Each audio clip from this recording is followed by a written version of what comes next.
split, where Gambit lost split would only win games if Alex Sitch had a good game. And that's exactly what Millenium are now doing. If Kerp doesn't play well, Millenium don't get kills and wins. Well, ROCCAT obviously weren't watching the Fnatic game because they've left so much open here. Twitch and Elise have been banned out along with Twisted Fate. That means Kerp's going to get anything he wants here. Kassadin and Kale Ziggs is up. and Lulu taken away. Ziggs is out there. LeBlanc is out there. More importantly, one of Kerp's big main champions. Now, LeBlanc was available yesterday and Kerp opted not to play that. He did go for the Lulu yesterday, this time around banning it away. The reason I highlight the Ziggs is it is an overpower staple. It is something that he's played many times in the past. Considering that Elise is taken off the table and Lee Sin and Evelyn are up, you could also theorize that a jungle pick might be important for Jankos because he's also a comfort one, and something that we always say, an AD carry for Celiva. Something that, you know, ROCCAT have a lot of weaknesses in their pick and ban phase, and the priority will be determined by these high priority picks. Well, they're trying to force Cotnex onto Elise, it seems. Lee Sin was locked in as the first choice for ROCCAT. Of course, it means a lot was open, and Millenium do take away that Lucian along with Ziggs for Kerp. So we're not seeing anything surprising here from ROCCAT or Millenium in terms of the picks. Because of the priorities and the heavy focus on the AD carries, as well as those jungle bans, jungle picks, it means Cotnex has only really got Evelyn to fall back on. I doubt he's going to run Kha'Zix in the jungle again. It wasn't good yesterday. I'm pretty sure the team decided that wasn't going to happen. Yeah, well, it happened yesterday. So this is the thing that makes me laugh. They decided now. How could it happen yesterday? Regardless, Evelyn is up, Jarvan is up if they want to go that route. And against Ziggs in the mid lane, Overpow, I doubt he's going to run Xerath. It's too immobile, especially when he starts charging up that Arcano Pulse in his Q. So a lot of time being burned through, and we need to see what he's going to opt for. Well, it's going to be Jax in that top lane for Zaz, the champion he's run a few times before. Morgana, of course, also locked in for Vander. Almost the de facto support choice right now, if available, along with Nami. And it's going to be tough for ROCCAT to make this team composition potentially work, because yesterday they also ran a Jax top lane into Fnatic. Fnatic ran a Ziggs top lane. So if Millenium really want to surprise people, hell, they could lock in Orianna now and go for something similar. But I don't know if they've got the coordination to play that style. Their team fights are not necessarily as crisp. So with the Ziggs being locked in, I think for Kevin, something like Irelia or Aatrox, maybe Renekton's, a champion that can dive in alongside Evelyn and then use the poke damage from Ziggs, plus that assassination power of Renekton and Evelyn, might be the way they're going to go for. Yeah, Renekton locked in. I was going to say, I don't see Kevin. He's a bruiser player through and through, not really want to adopt to a Ziggs like Soaz has. Of course, Evelyn was locked in for Cotnex. That Holy Trinity continues throughout 4.10, it seems, in the jungle. So very standard picks thus far, and on the side of Millenium, you don't really have hard engage. Evelyn needs to flank, Renekton needs to run straight at you, and with a single target stun being the only hard CC on the side of Millenium, Morgana can counter that. I feel like Millenium are leaving their support pick to last to potentially lock in a Leona for J-Ree. He's played it 5 times this split. Thresh is available if he wants to go that route and go for the pick option. But I feel like Leona may be something they want, maybe something they're considering. And this may be why we're seeing like the likes of a mobile AD carry. Celiva could go Caitlyn, Celiva could go Corki, but he had a very good game on Corki a few weeks ago. Well, it is Ryze in mid lane. We thought we may get treated with something new from Overpower, but instead he's fallen back to a tried and tested. Not sure how that one's going to work out against the Ziggs in the mid lane. We did see it in Korea last week, I believe it was. I remember seeing a Ryze versus Ziggs. As it stands, Corki being picked up once again by Celiva. I tried this one yesterday. Yeah, he did, and in terms of the first game that he played, it was Caitlyn and then Corki. My most impressive performance on him on Corki was actually over in London, if memory serves, and you know, managed to put together some strong showings. Corki can do well against Lucian in lane because of the burst factor. He's got the trade with his Phosphorus Bomb along with the Black Shield from Morgana to at least survive potential Thresh engages or Leona engages in this scenario. But ROCCAT have once again got a team that needs time to scale up. If Jankos is not omnipresent and helping out this Jax or this Ryze, they can and will be bullied and pushed around. Renekton's going to make Jax's life difficult, and Ziggs is going to make Ryze's life difficult in the early stages of the game. So a lot of pressure on Jankos on this Lee Sin to move around, support the lanes, and try get Ryze and Jax to a split-pushing power or team-fighting power spike. We'll see how it works out for them. Of course, Millenium locking in Thresh as their final champion choice alongside Lucian. Standard lane matchup there. against the Corki, Morgana Corki, seen as the counter to Lucian these days. Yeah, I think counter is probably a strong word, but he's definitely on equal par. trade. Equal trade. Yeah. I think that's a better way to put it. And the one thing that I do like about the Thresh pick is it allows Jerry to put the peel down. It allows Jerry to knock Jax or Lee Sin away with a Flay, put the box down, and zone out multiple members of ROCCAT. Because ROCCAT have the same problem that Millenium have in this team comp. They are reliant on a champion either flanking and surprising their opponents, or just running straight at them. So on the odd chance a Dark Binding or a Death Sentence lands, yes, there's your clear engage. But until that point, it's on the junglers and the top laners to run around from the sides and get involved. It worries me. Deficio said the same thing yesterday in one of the ROCCAT games. That went on for 50 minutes. We'll see how this one goes, of course, with each team coming out. Who has the edge in this one? Tweet hashtag ROCCAT or hashtag Millenium or Millwin. Remember to get that one right. To @LOL eSports, and we'll see who you think landed the stronger lineup. Once again, ROCCAT have late game scaling. They don't necessarily have the late game decision making to go with their late game scaling team. But it's okay because neither do Millenium. That's the thing. Millenium have only ever thrived on pick comps, have only ever thrived when they've got champions that can blow somebody up and then force an objective. With the Ziggs locked in there, with the Renekton, they can force objectives and they can play the siege game very effectively, especially with the Thresh for all of the peel and the protection he offers. But we need to see if they can force those objectives. We need to see if they can move around the map efficiently and strategically enough. Well, here we go, ladies and gentlemen. Game 2 of Super Week underway for day 2 here. And it is ROCCAT starting out as the blue team up against Millenium as the red team. Who will come out ahead? Will Millenium manage to garner themselves some sort of advantage? Can they start picking people off? Or will ROCCAT manage to build up their super-powered champions and get it to the late game? So the two people that I'm going to be watching on Millenium's side this game will be Kevin on Renekton to see how effectively he can either bully Xaxus and how he moves around the map. Secondarily to that is which J-Ree will we see today? Because J-Ree on Thresh has had some incredible Thresh games. And then he has also had some uninspiring Thresh games, is the way I think I'm going to put this one. And, you know, we've seen Millenium dismantle Super Hot Crew during the last split, where J-Ree just landed hook after hook after hook. But, yeah, I haven't necessarily seen that same level in the summer split. And it does look like ROCCAT with a little bit of an early vision advantage, thanks to some jungle wards. Oh, double ward posted down.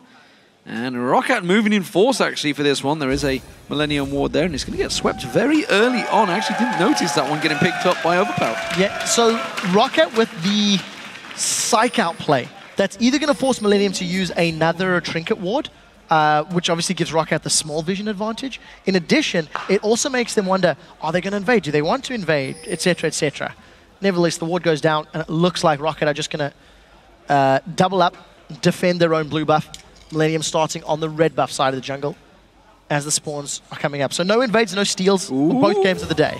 No. Advantage Millenium. Well, that was very precursive. Expected a bit more from that one, but no. No big fight starting out level 1, and it will be the battle to see who hits level 2 first. Will it be Silivar and Vandal, or will it be Creaton and J-Ree? The junglers both starting off red and blue start for them, and immediately Silivar starting out, throwing out his abilities. Overpower, not winning that trade, that's for sure. That was definitely not worth it. With Ziggs having the ability to empower his auto attacks and having the range advantage with those bouncing bombs, Overpower playing so aggressive. He can't afford to do this. Ignite already used, choking down those potions, but he's got next to no health left, and Kerb just trying to bully him out early on here. Xaxus doing the same thing on Kevin. It's funny, we talked about yesterday how Darian goes crazy aggressive on the Jax versus Renekton. Seems that Xaxus has been taking a note out of his book. Kotnex coming in for the steal. He's going to come around and finds Jankos. Jankos takes a hell of a lot of damage in the background there from Kotnex. He was tanking up the red buff as well. Remember, Overpower, he's already taken some serious damage from Kerb. Kerb coming around the side there. Red buff taken away. Kotnex gets that. He's going to be forced to flash away. He's into the pit. Jankos follows through and gets himself first blood.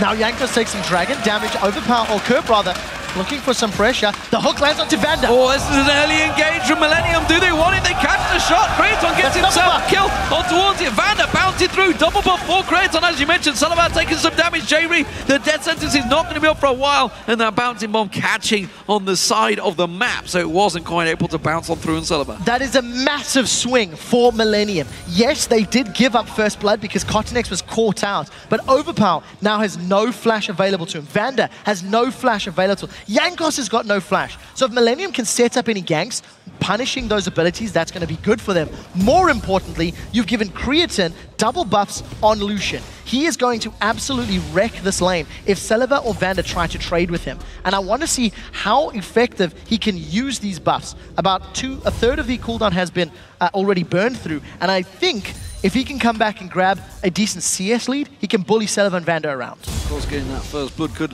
maybe build towards that build toward a cut. As you can see the beginning of it, Zaza's taking some serious punishment from Kevin in that top lane. He's going to have to go back and buy mid lane. Overpower getting caught on. A good play comes out. Kerp goes on towards him. Kerp gets himself the kill. Millenium in the driving seat.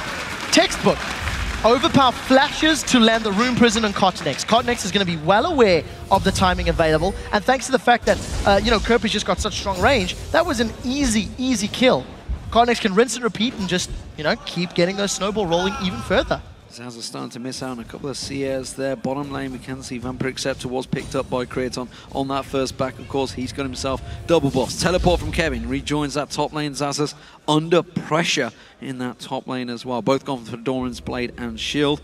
Coming in armed knights. And Cotnex, he's looking to pay a visit to the top lane now. Nope, going to back off. Yeah, so in terms of the lane matchups, you can see the supports are only just getting back to this bottom lane. Creatine does go aggressive onto Sullivan. Instant rocket jump away. Valkyrie away, rather. But until the supports were there, Creatine and Celiva had actually been farming quite passively, quite patiently. So Creatine not getting the absolute utmost out of these double buffs. Overpower starting off with a tier as well. That's going to put him even further behind in that lane, while the Chalice is already well underway by Kerp. Zaza's getting caught out with the stun again from Kevin, tries to turn it around, but the aggression is simply not there, and Kevin is not fearful of Zazas anymore. Yeah, I really want to see how Kevin decides to itemize in this lane. We've seen Renekton's going, Ravenous Hydra, we've seen Renekton's going Blade of the Rune King, and against a Jax and a Ryze who do build tanky as the game goes later, having a Blade of the Rune King on Renekton with 3 strikes from your empowered W is going to shred a lot of effective HP. 8% of current health per auto attack when you've got that above Fury W down. And it will help so much in the mid-game power spike if he goes that route. Overpower still has no flash. It's a counter gank though, as Jankos is coming in from top. So 2v2, they're going in. Well, Kerp's already thrown out that satchel charge, and that's actually missed completely, so he's going to have to try and run away from this one. Jankos with one more hit. Overpower wants to close in, but Cotnex running defensive duties. They're going to chase him down and see if we can catch him onto range here. Cotnex keep on pushing. Kerp yet to go back. Look at Jankos. He smells blood in the air. Overpower turns the aggression back onto Cotnex, and Millenium this time have to back away. So good damage from both of the respective junglers and mid laners. And thanks to Overpower getting multiple bounces on that flex on his E, it just shredded the magic resistance of both Kerp as well as Cotnex. So Kank was counted, no kill secured.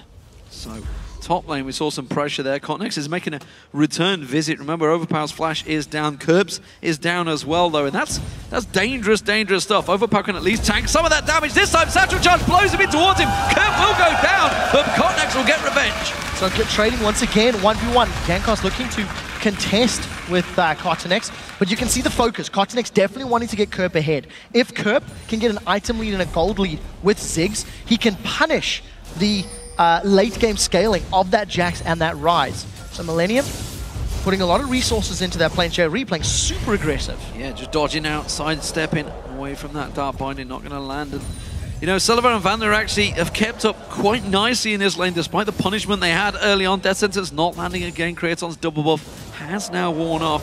Of course, he got that kill very early on. Phosphorus Bomb traded on towards Kraton, dashes away, making sure that Dark Binding does not catch on. Overpower's going to get himself blue buff for the mid lane, of course, building up towards that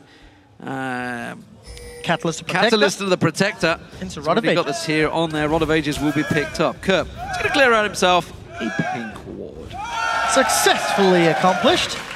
Millenium done well to keep themselves the kill lead. I really like Cotnex's gank rotations in that mid lane. He definitely punished Overpower while his flash was down, but now that his flash is available, I'd like to see Cotnex trying to impact some of the other lanes. It does actually look like he's moving towards Xaxus in the top lane, but there is a ward there, so Xaxus should be able to, but it's not a pink ward, they're going in. Dominus run, he's get caught straight out. Cotnex is going to come in. Xaxus is so down, he's not going to get away from this one. The question is, who will be given the kill? It's Cotnex. So I think may have been better to give that to Kevin, regardless.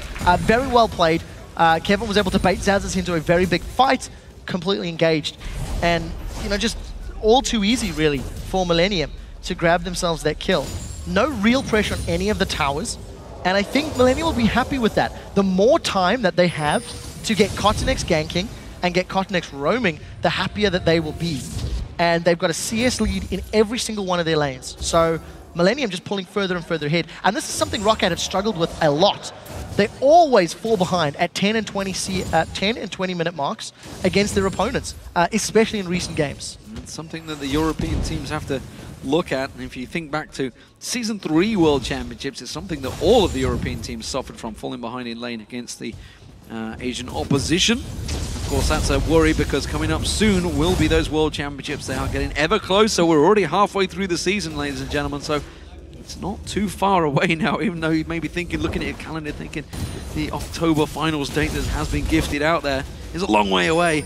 Not really for these teams involved. And look at this, Cottonex once again going to be in the same position as Jankos. I think he's moving around the vision and Overpower's aware of it. So Overpower and Jankos can jump onto Cottonex if he moves in vision range of that pink ward. Keep this in mind, it's in the bush. So this is going to be a 2-on-1.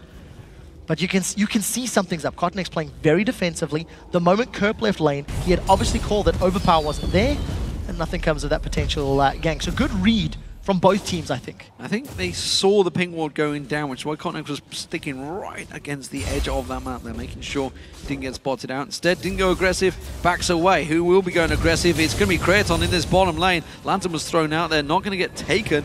Simply giving the shield across the Kraton. That was a very good example of how and why Corki can trade with Lucian. With a Phosphorus Bomb, as well as one of those rockets, trading with the piercing light from Lucian and his passive, they come away with relatively the same HP. The one thing is, Salvo's got fairly high mana costs, and he's burning through his mana very, very heavily. So as he continues to spam and trade with Creatine, Jerry and Creatine will just keep pushing forward. And had that death sentence connected, you do feel that Jerry would have gone in. Very, very close death sentence. Top laners, Bilgewater cut. This was picked up by Zazas. Last time he backed away. Kevin's just returning to lane, got himself the Giant's Belt along with the Vampiric Scepter. We'll see how that trade goes towards him. Of course, it does mean Millenium are going to go aggressive. Teleport available for Kevin, but not for Zazas. So you've got to feel that Millenium are going to take this dragon with ease. Yeah, no one from ROCCAT is around. They have no vision of the dragon pit. So other than an educated guess, seeing people leaving their lanes, ROCCAT were not in position to contest that dragon. And truthfully, they wouldn't want to. When you see that Ziggs is up, Evelyn's up, you don't want to fight in those stages. So wave has been cleared here by Kevin.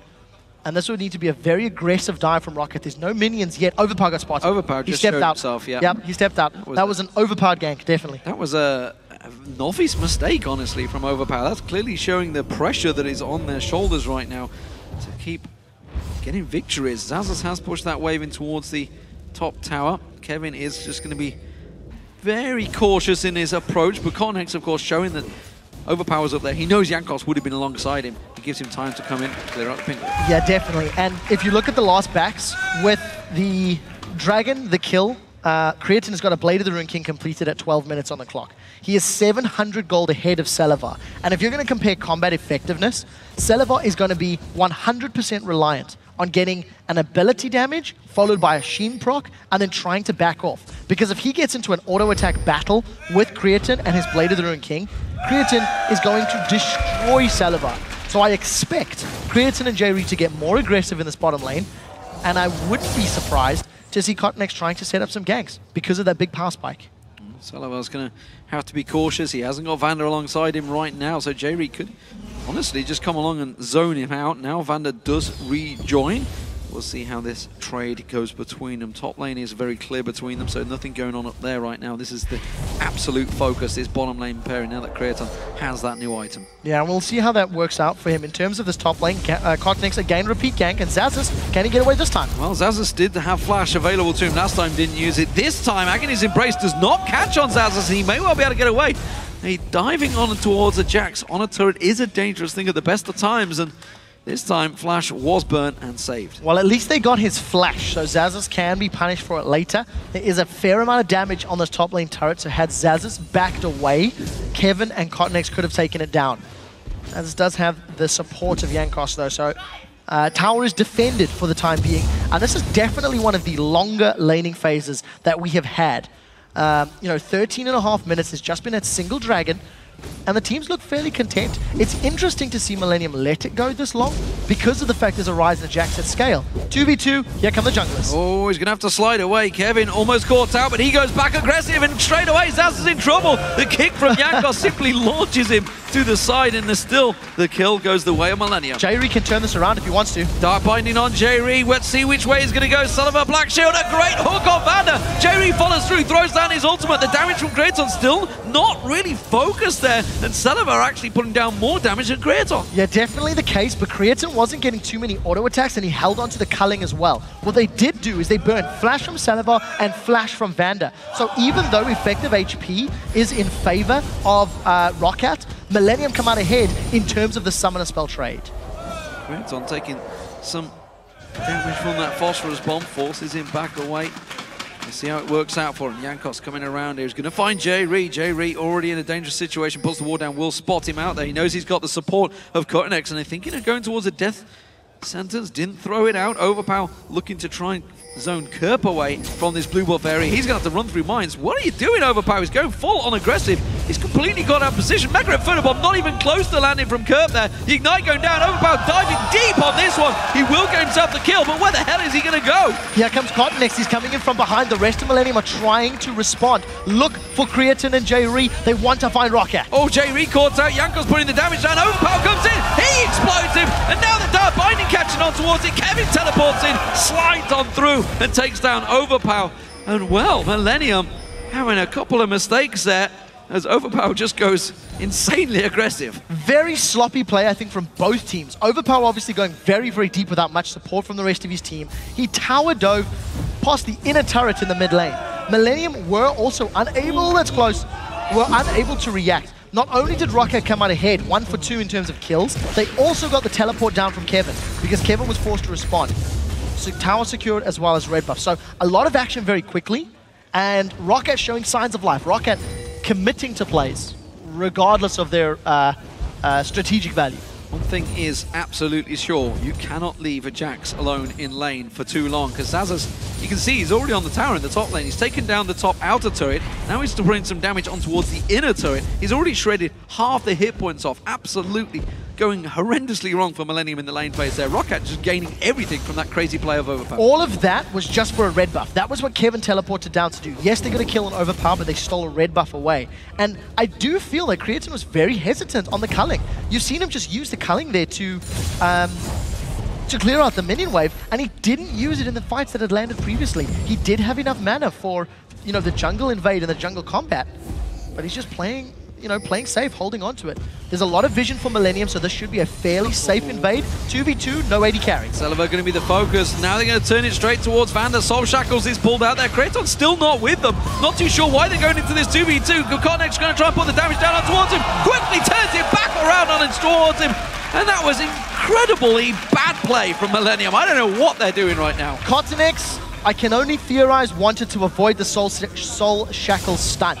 And he tried to move away from it the whole time, taking auto attack damage and pokes from Salivar. Instantly going down and was out of range for the hate spike.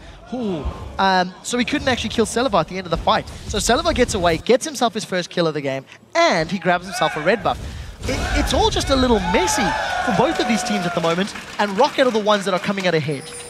I'm not going to argue there's kills. That's what counts for me. 6-5 so far. Millenium have that advantage. It's 1,000 gold differential. Dragon is up. Pink water falling left, right, and center as Overpower gets another one to the joy of the crowd. Not going to get that one, I'm afraid. And Millenium now moving into position for this Dragon. So I want to actually say that an aggressive ROCCAT is a positive thing for the team, because one of their limiting factors in all of their games previously is how passive they were. They almost seemed content to just let their opponents win because they were playing to not lose as opposed to playing to win the game. So while these invades and these movements seem chaotic and interesting, it is positive for a team like ROCCAT, who have generally been much slower and generally been much more afraid to do anything. Speaking of afraid, Kirp's been throwing those mines down at his feet every single time he goes near anyone. He's so fearful of something jumping on his head, just like Zazas can do. Instead, this time the mines will clear out the minions. Selavar and Creaton been going head-to-head down this bottom lane. Creaton, of course, with the CS advantage, did have that double buff early on,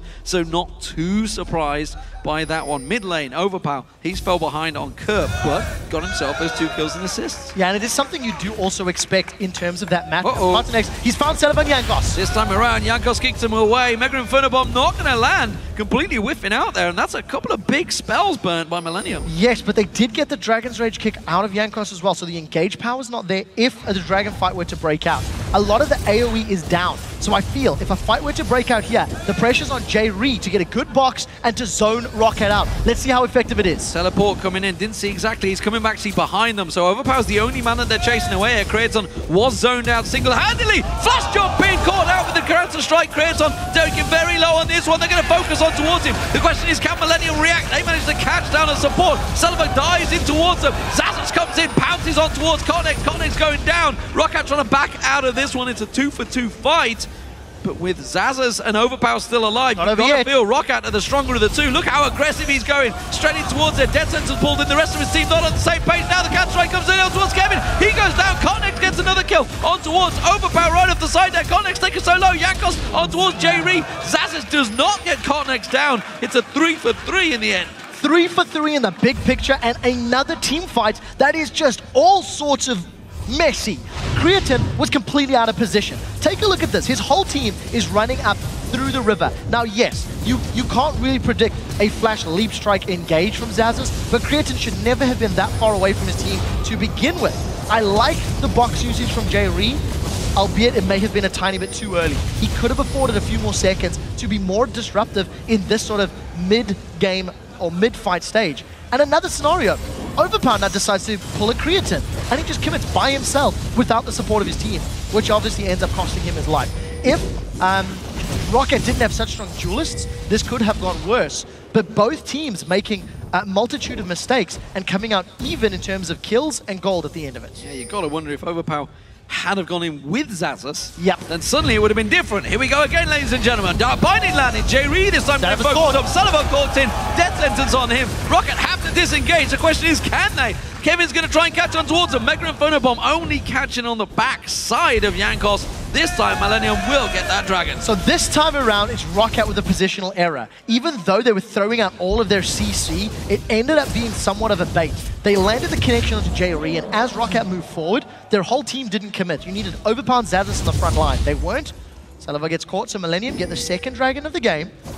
And a whole lot more kills for Cottonix. 5, 2, and 5. He's got 100% kill participation for his team because he's really been the one that's been starting fights and engagements for Millenium. Yeah, that's a very fed Evelyn right there. That could cause some serious problems as these fights start to develop, especially if it keeps so crazy aggressive there. The minions are going to take down that tower. It's the first one of the game for Millenium. We saw, of course, ROCCAT peeled off. They got the red buff stolen away. Jankos managed to get in and get that one. Zazas cleared out that top wave as well. So everybody's going to step back, buy themselves some items. So Millenium have extended their gold lead ever so slightly. But the last time they did, it was ROCCAT that forced things back. ROCCAT moved themselves around the map and forced the fights that gave Jankos his 4 kills. I actually think we need to do some number crunching on ROCCAT's side, because in the games that ROCCAT play, Jankos secures a whole lot of his team's kills. Had those 4 kills been distributed to Overpower, to Selavar, to Zazas, it could even accelerate their late game spike that they're looking for.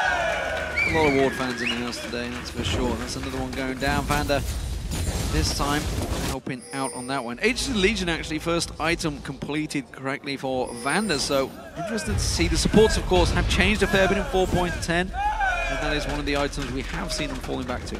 Yeah, and you know, with that Mikhail's Crucible, the name that I do remember at this stage in the day, it's just opened up these different build paths. And unless there is a lot of CC on your opponent's team, we've not seen that item very often at all. And my most interesting one is noticing which Threshers decide to go for the Relic Shield or going for the Ancient Coin builds, as J-Ree is obviously working himself towards that face of the mountain. Currently got a Targon's Brace built in there. And I believe the makings of an Aegis himself with that Negatron Cloak and Ruby Crystal. Good dark binding on Kerp, followed up. Gradually, Jankos careful, almost caught out with pink bait. Top tower does go down. Kevin was the one that bullied that one out, so that gives a 2-2 even trade in towers. Millenium focusing on this mid turret, trying to push ROCCAT away from it, but got to be careful because if they do get caught out by one of those overpower rune prisons, it will be a big problem for whoever's involved. So this is good to see though. Millenium are grouping, they're sieging, they're using the power of a blue buff Ziggs to try and shut the tower down. This is a strategy that they don't often use because they're so reliant on their burst damage. They did realize that Kevin had no teleport, so he has in fact come to join the team, and this is just going to be a 5-man stack, using the power of Ziggs and the blue buff to go for the tower. Oh, Jankos thought about it. Rune Prison called on Kevin. Jankos wants to kick someone, but no easy targets. Kraton was the one he was focusing on towards. Kraton quickly used that Blade of the Rune King onto Jankos, and ROCCAT defend it briefly as they try and push back on towards it. Millenium did get themselves that middle turret. Scrying Orb used.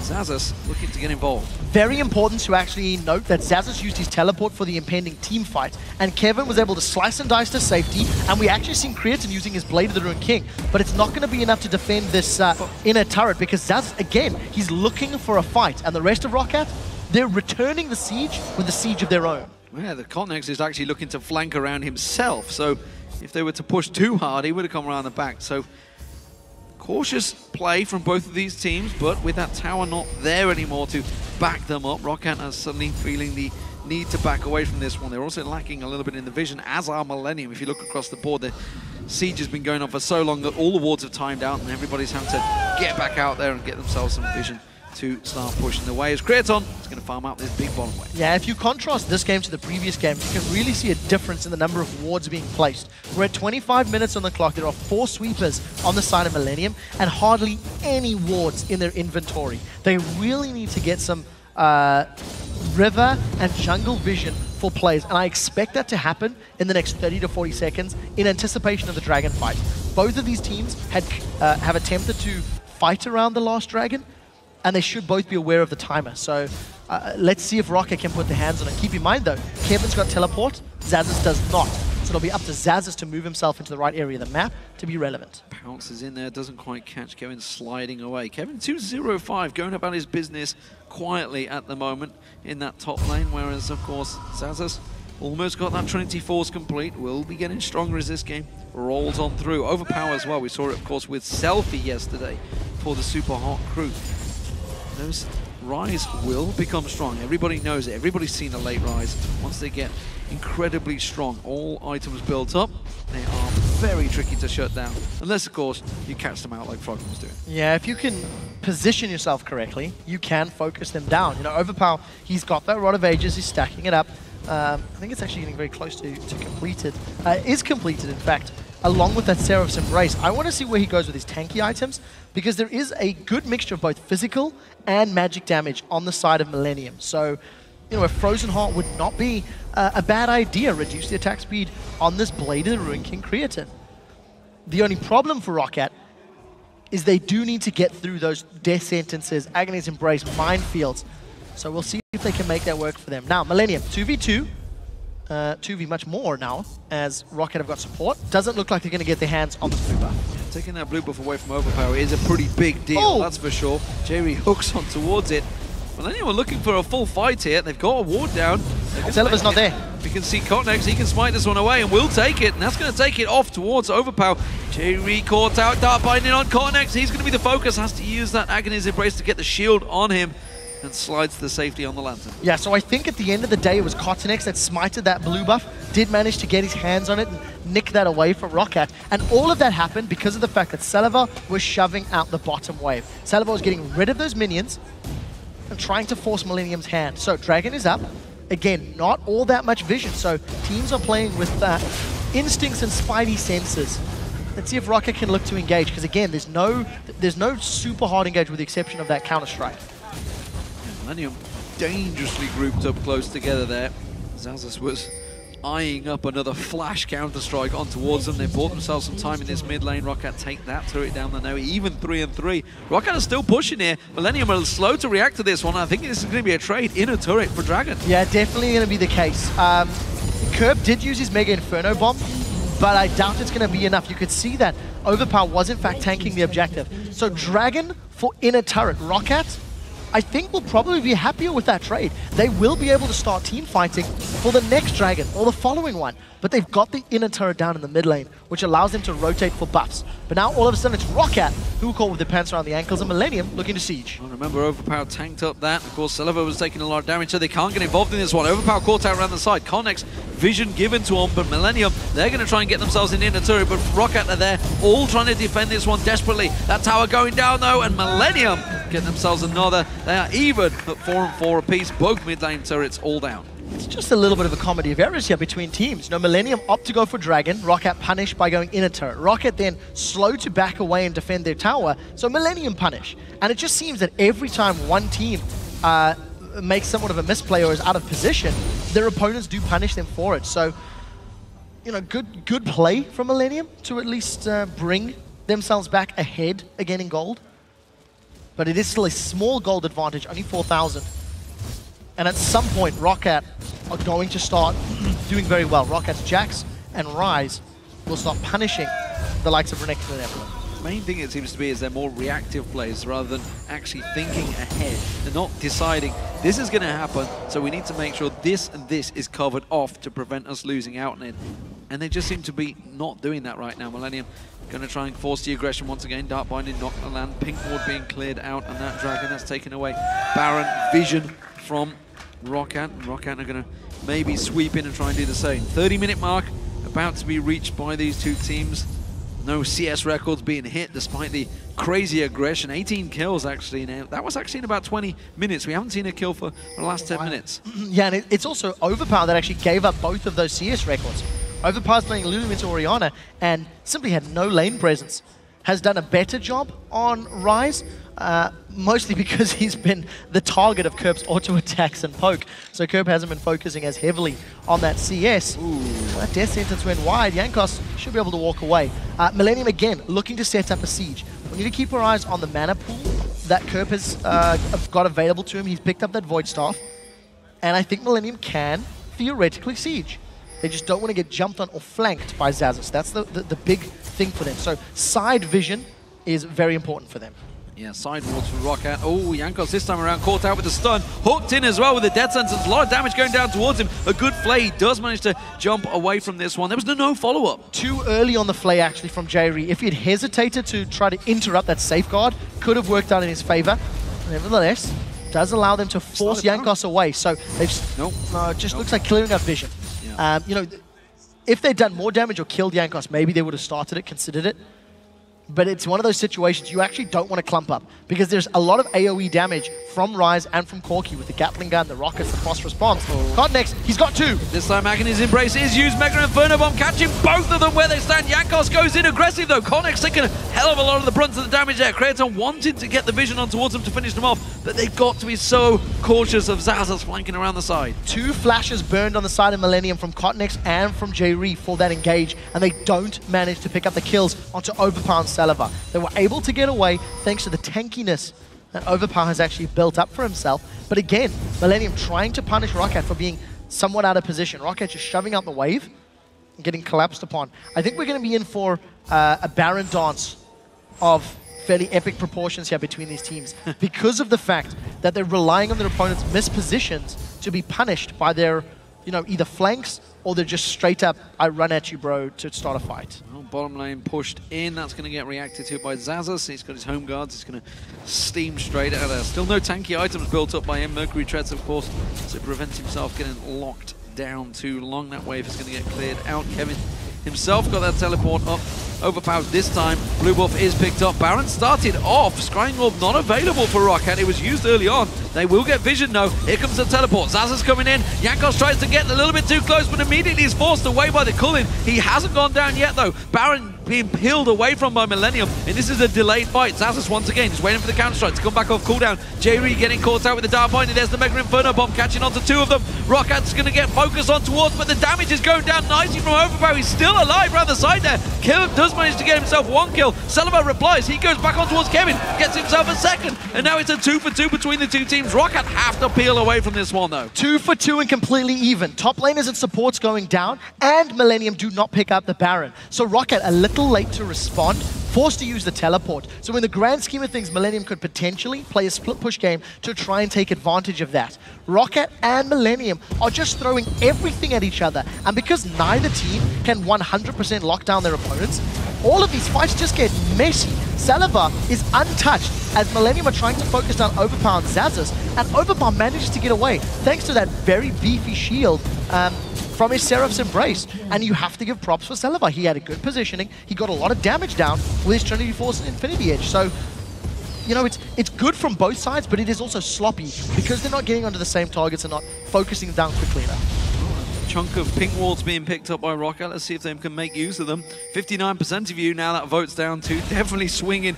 Millenium still in the driving seat. They were ahead, of course, in the original vote. Still only a 3,000 gold advantage. Dragon up in 2 seconds. ROCCAT already in position for that one. That's going to draw that gold ever so close. So that won't last very long.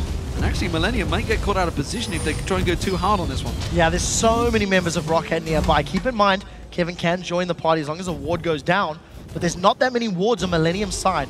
4 reds and a yellow trinket, in comparison to 4 reds and a blue trinket for ROCCAT. So a lot of vision denial is on the cards. And both teams are just looking for team fights. Both teams are just looking for straight up engages because they haven't actually put much effort into the split pushing or much effort into the tower pressure. I do think ROCCAT have done a better job because almost every time you look at the mini-map, there are minions pushing Millenium's bottom in a turret. So they are doing a good job of keeping that lane pushed out. Blue buff taken away from Kerb.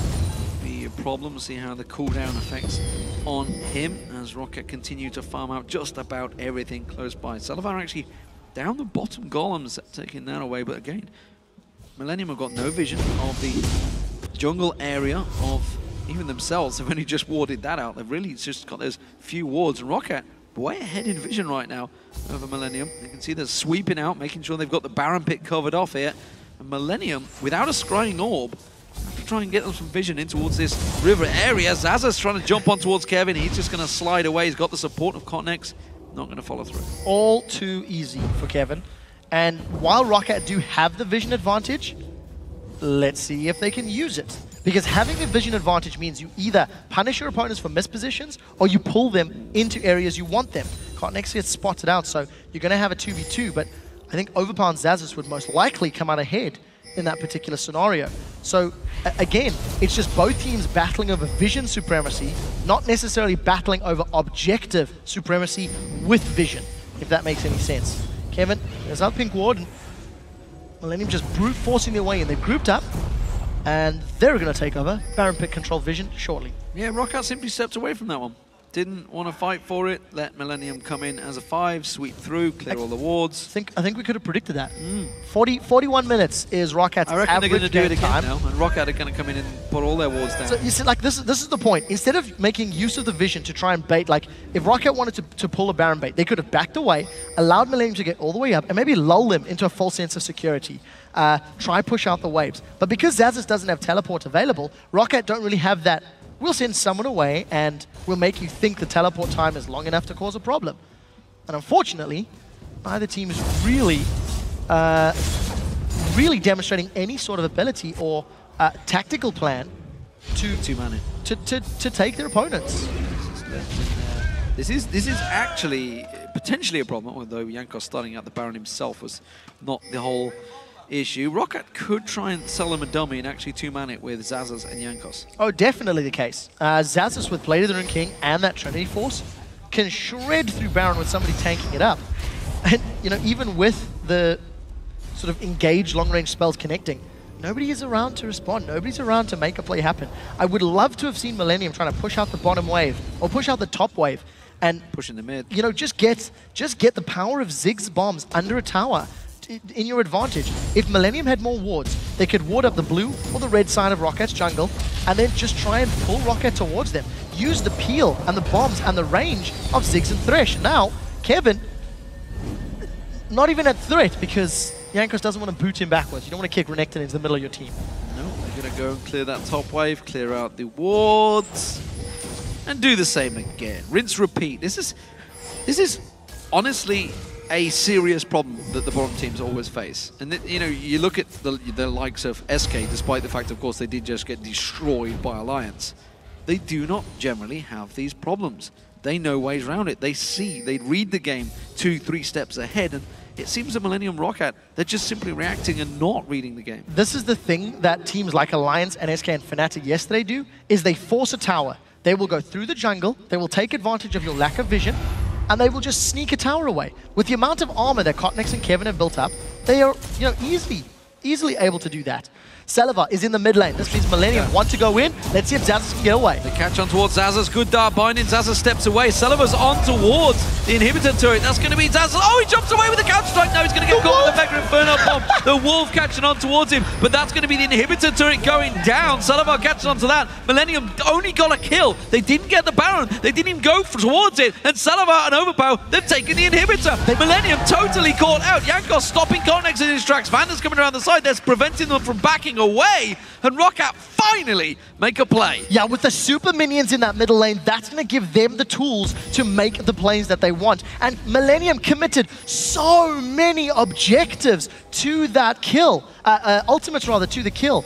I have to say, LCS big play goes to the Blue Wolf because it trapped Jax from getting around. Now they've caught Kerp out. Kerp caught out. J-Ree's instead going to be the focus target, but there's not enough damage focus on towards him. ROCCAT got to be careful. There's still only 4v5 here, which is why they're stepping away. Xaxus is up in 6 seconds, and he has teleport available, which is why Millenium, they're too late to start this Baron. Look at the bottom lane. He can even go there. We need to see if ROCCAT peel away from that one. With a 4-man, they could still contest in the Baron pit, but they want Baron dealing damage from the back line. Overpower has no flash available. He's looking to cut them off. Overpower's going to come from the back line if they want to start the fight, and instead, they've just scared ROCCAT away. And because Xaxus teleported to Baron, he cannot teleport to bottom. That wave is going to cause problems in the bottom wave. I think ROCCAT are going to get themselves another tower here. There's a massive minion wave down that bottom area. You can see the range minions doing all of the damage. It's another turret for ROCCAT that's going to go down, and Millenium, they've just spent way too long. They had the advantage, and they've thrown it away trying to bait the Baron, and ROCCAT didn't fall for it. Yeah, that's it. Millenium jumped on a kill opportunity, and that was a positive play from ROCCAT. ROCCAT did bait Millenium. They didn't use Baron. They used the potential of kills by showing champions in other lanes, and Millenium just took it. Hook, line, and sinker.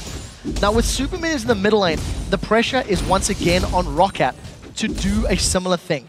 Get some vision down in different areas of the map, and then try to push these side lanes. Minions have taken the bottom lane, but it took, I'm going to say 13 or 14 minutes from the first time that I've seen Saliva shoving that wave out and Xaxus shoving that wave out to get the tower. And we need to see if ROCCAT can be more effective getting the top inner turret down. But gold lead is now going to go to ROCCAT as this dragon goes down. Everybody, of course, close to level 18, apart from Vanda, who, of course, is only level 13. Nevertheless, for the first time in a long time, ROCCAT have the lead. They steal away the blue buff, and Millenium are kind of floundering here. They haven't really got a response to ROCCAT. We talked about it at the start. ROCCAT, they are a late-game team. Yeah, and the problem for Millenium is they don't have anybody that can deal with Xaxus' Jax. With Blade and Trinity Force, and we'll see what he upgrades his Chain Vest and Megatron if he goes GA, I'm not sure.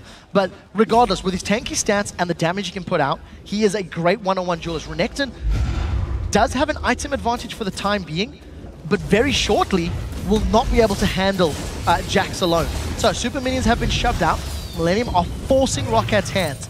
Once again, Overpower's looking to cut off Millenium. He wants to come in from behind, flank them, and prevent their exit. And I think he's got a good attempt. I think they're going in. Here's the fight. They're going to try and turn Cotnex, so taking all of the damage, front-loaded. Overpower comes around the back, just explodes the AD carry. Cotnex caught out. He's going to be the next focus. Overpower does go down. It's a trade, even back and forth. Kevin taking all the damage. Xaxus, if he can pounce on towards him, will get another kill. Kevin goes down. It's Saliva that gets that one. Kerp, though, still pretty low. Does manage to get on towards Saliva. It's a double there. Xaxus is going to turn the damage around the lands and pulls him in, but Jankos gets himself himself a double, comes back around, Curve goes down, gets the shutdown nonetheless, but ROCCAT come out on top, they get themselves the ace. Now there are super minions pushing through towards that middle of the base. Zazas and Vanda are setting their sights on more objectives and more towers. Another team fight that, in theory, looked okay, but took such a long time for Overpower to get involved that he just got blown up.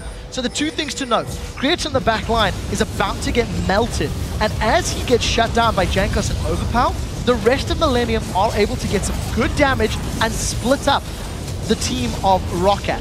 So this ends up meaning Millenium can trade 3 for 5. The problem is, it is very late in the game, and that scary Jax that we talked about is monstrous. He survives the entire fight, manages to get away and actually grabs that top lane inhibitor as well. Yeah, fantastic stuff. So, 2 inhibitors now down for Millenium.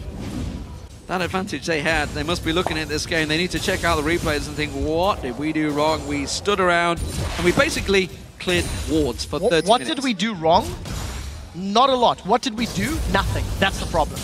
It's not proactive enough. It's not forcing objectives. It's not putting yourself in positions where you can punish your opponent and create a lead. Instead, you're waiting for your opponent to make a mistake. And ROCCAT, while they made a few mistakes, they weren't big enough to really cost them. You know, ROCCAT are just down 4 towers to 9. They've got super minions in the top lane, an exposed inhibitor, and what did Millenium do? They go clear some more wards. Well, I mean, the thing is, it's obviously easy for us to look at the whole Yes. map. We have the whole view of the situation. It's very different for the teams themselves, but Millenium are going to look at this and think they get caught in this situation so often, so long they have these Baron dances. And again, when they have that split pusher, they go with 4 on 1. Kevin will go up the top, Zazas will go up the top. Kevin will go down the bottom, Zazas will go down the bottom. They need to be pushing multiple lanes if they want to try and go for the Baron. I completely agree with you. And when Millenium have the lead, yeah, we have the luxury of full map vision. Hell, Millenium can buy wards to get it. They've caught Kevin, and they're going in. He's going to lock in there, but Connex tries to come around the side. Agony's embrace. Jankos goes aggressive on towards this one, kicks him back in there. Zazas is going to lock him up with a counter-strike, and he goes down. Now J-Ree's going to get focused upon. He gets turned out there. Kevin's trying to do tanking as much as damage as he can. Mercury Inferno Bomb stops ROCCAT in their tracks, but it's a 2 for 0. So managing to catch Kevin, and unfortunately because Millenium are not on the same page, they just get melted under the pressure and the focus of ROCCAT. Baron has respawned, sitting there. And I just think, you know, for ROCCAT's side, they've got enough of a lead and they've got champions that can force team fights. They don't need to be afraid. As long as they're grouped up and not separated, they can simply overpower their opponents. And they've grouped up as a 4-man rather, and going to get the second inhibitor. Flash is available for that man in the middle. Inhibitor will go down, and Overpower and crew maybe will back off, and you can see Jankos already moving towards that Baron pit. 13 seconds on the spawn for Cottonex. This time around they could start it and take it. Pink ward having to be used to clear out vision, but there's no reason why they shouldn't just go straight for it. No, red buff secured on the way out, and there's very little Millenium can do. And I just think ROCCAT, they waited patiently. Season get stolen? No, not this time. ROCCAT did a good job of holding out. And while it was made easier because Millenium didn't play super proactively, we set it in picks and bans. If this game goes late, Zazas can split push, Overpower's become a monster. And it just is hit that point where Millenium cannot burn through absolutely everybody. Quick silver slash has been picked up by Celebar. He's going to make sure he doesn't get locked up this time around. Avoiding Kevin has been the man that's been throwing himself towards him along with J-Reed. So ROCCAT with the Baron buff, 2 inhibitors down for Millenium. Now going to focus, it seems, on the bottom lane. They want to do it by the numbers, tutorial style, take every single tower and inhibitor down. ROCCAT clearing out all of their jungle, and all 5 members moving en masse in towards this blue buff and bottom lane. And they could have done that with Zazas a little earlier, but that is of course hindsight. With super minions in 2 lanes, I think they're just going to play patient. And now we can see how and where ROCCAT decide to engage. Because they do have a GA, Frozen Heart, Randyard's Omens on multiple champions, they can even tower dive. And I think that might not be a bad idea for them. If you force Millenium to start a fight when they're slightly split up or when they're not really prepared for it, you can just use your champions that have so much damage and so much, AoE to shred through people. Celebar's also got that blue buff, so he's going to be able to continually spam all of his spells and make Millennium's life even more difficult. Oh, Kevin, you don't want this fight. Overpower's going to be joining you. Cotnex tries to come around the side, but look at that. Kevin shredded half the hit points off him before Overpower comes around. While this is happening, they're pushing the bottom lane now. That's going to be an inhibitor they're forcing on. It's a 3-2 split. They're trying to defend this one off. Cotnex taking damage. Ozazas jumps on towards him. The rest of Millennium peel up there. Can they get the damage down on ROCCAT because they're leaving themselves exposed down the bottom? Mega Inferno Bomb not going to get the kill. ROCCAT do not manage to finish off Craton. Oh, it's a risky fight. That's only a Guardian Angel he's popped. Jankos comes back around, gets on towards it. Kevin caught out. Jankos gets hooked in. He will go down. Now ROCCAT come back around. They will get themselves the inhibitor. Meanwhile, they didn't get anything in the bottom. And that was a 1-for-1 trade. But that top laner, that big tank, is no longer with Millennium. No, he is not, but they did get the GA down from Xaxus. The thing is, Xaxus and Overpower were in a 2v3 situation with Millennium, and arguably, you could say they could have been winning. Xaxus and Overpower were half in, half out. Overpower full retreat, Xaxus decided to re-engage and carry on fighting. If Saliva and the rest of ROCCAT had not returned, Millennium may have been able to pick up some more kills along the route, and look at that gold difference. ROCCAT, being 3,000-4,000 gold down, have now accelerated to close to 8,000-9,000 gold up. It's a big swing, that's for sure. It all stood around that deliberation, that lack of decision-making, honestly, on Millennium's part. Nobody willing to risk it. We talked about ROCCAT, how scared they were of risking any big decisive movements. Well, Millennium absolutely caught doing the same thing. Yeah, and I do think that ROCCAT should probably have put more emphasis on getting that bottom lane tower and inhibitor. If they had lost Jankos and Xaxus, maybe one of them in the process and the other had made it out, but they got the objective, it could have worked out. Especially considering there's no Nexus turret. But, they decided to go for the team fight, decided to try and make that play, and, end up losing. Jankos puts a big stall button on their siege, and we're just going to need to see how they actually break this one down. Well, everybody is back in the lanes for ROCCAT. Going to push this one through. Baron buff still on them, only for another sort of 10-15 seconds though. That's going to wear off very soon. So that won't be available on this push. Big minion wave in the top lane. Cotnex is going to defend that one off, but ROCCAT realize that. They know that they can cause a bit of pressure on towards them. They have to try and make it count now. Zaza's caught out there, leaps away. Not going to happen this time around. Yeah, but Saliva's off on the side lane, so if anyone from Millennium jumps onto him, he could be in trouble. The 4-man stack from ROCCAT, definitely setting their sights on an inhibitor, and there goes JV! Oh, didn't want that one, that's for sure. Kicks him away. Mega Inferno Bomb not doing the damage it should do. And coming around the side, Saliva, he's not caught out, has to Valkyrie away. Gets out just alive. But look at the Nexus. The super minions are coming in towards that turret. ROCCAT are just keeping them busy here. Cotnex, if Millennium lose out this fight, they will lose out their base. Kevin's taking up all the damage, but there is a Jack just beaten on his backside. He goes down. Cotnex, he can't even get involved. He can't even tank the super minions. He's too low on health. The rest of ROCCAT can move in and finish the game. It looks like they may want to. There's a 65-second death timer on Kevin. Xaxus has teleports available, so he can rejoin the fight for the potential final push. Saliva has lifesteal stole.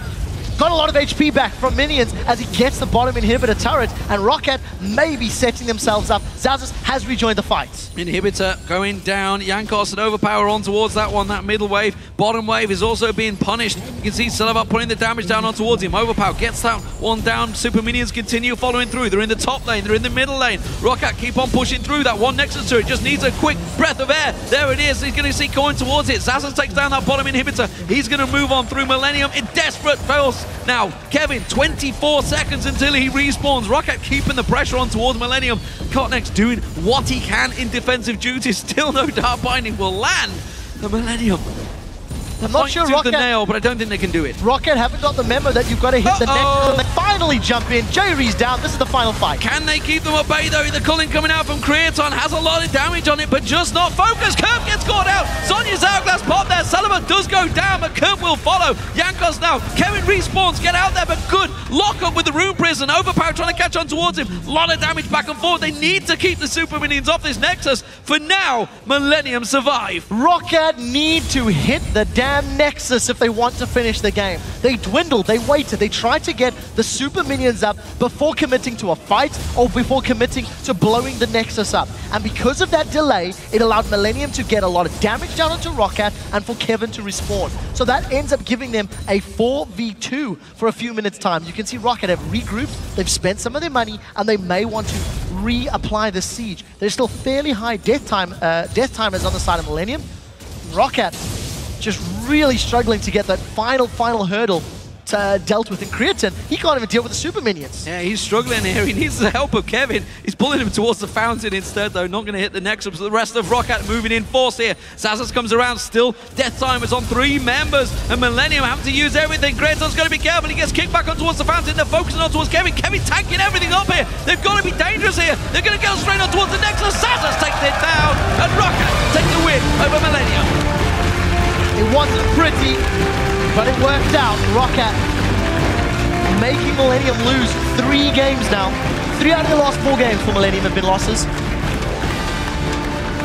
And for both of these teams, there's so much to talk about in terms of decision making, in terms of objective play. It was sloppy, it was messy. In the late game, it was all ROCCAT. However, while we did say that, ROCCAT clearly were lacking in their decision making. If you look at the last 7 games, they're 6-1 up. Can't disagree with that. That's a record you can't complain at, despite the fact clearly they're lacking. Thank you very much, D-Man. Congratulations, Jankos, first off. Another great game from you on Lee Sin. That's very terrifying Lee Sin you play. Talk us through, as the casters mentioned, that long end haul in that game and how decision-making goes, because you guys have mentioned before, we have a lot of problems being confident in the end phase. I mean, we usually have problems early game. That's why we kind of, don't know how to close out games in the late game. But this time, I think they just tried to bait Nasher too many times, and they let us push mid inhibitor for free pretty much. And from that on, we just kind of snowballed. Yeah, and everybody stepped up to the plate in this game. Yesterday we heard Overpow saying how, well, I'm sorry for my fans, I'm not doing that well. How do you guys as a team try and maybe give him more confidence of work around that? I mean, we are just playing as much as possible because, in my opinion, we are underperforming right now. Last season we were much better, and now I don't know what happened. Well, we are just worse. So we are just trying to improve.